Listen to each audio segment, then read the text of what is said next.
মরিচের গুঁড়া ছুঁড়ে সোনা চুরি করতে গিয়ে 25 সেকেন্ডে 20 চড় খেলেন এক নারী। এমন একটি ভিডিও ছড়িয়ে পড়েছে সামাজিক যোগাযোগ মাধ্যমে।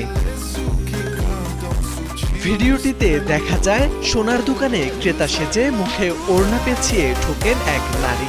আচরণে ছিল স্বাভাবিকতা, কথাবার্তাও একদম সাবলীল। ওই নারী বসে বসে গলার হার, নেকলেস, কানের দুল দেখছিলেন।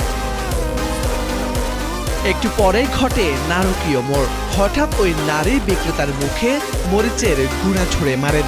উদ্দেশ্য দোকানের স্বর্ণালঙ্কার নিয়ে পালানো, কিন্তু তার এমন পরিকল্পনা ব্যর্থ।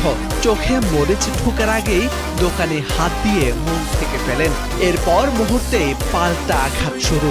মাত্র 25 সেকেন্ডে 20টি চড় মারেন চোরকে। এক পর্যায়ে চুরি করতে আসা ওই নারী দোকান থেকে বেরিয়ে যাওয়ার চেষ্টা করেন, কিন্তু বিক্রেতা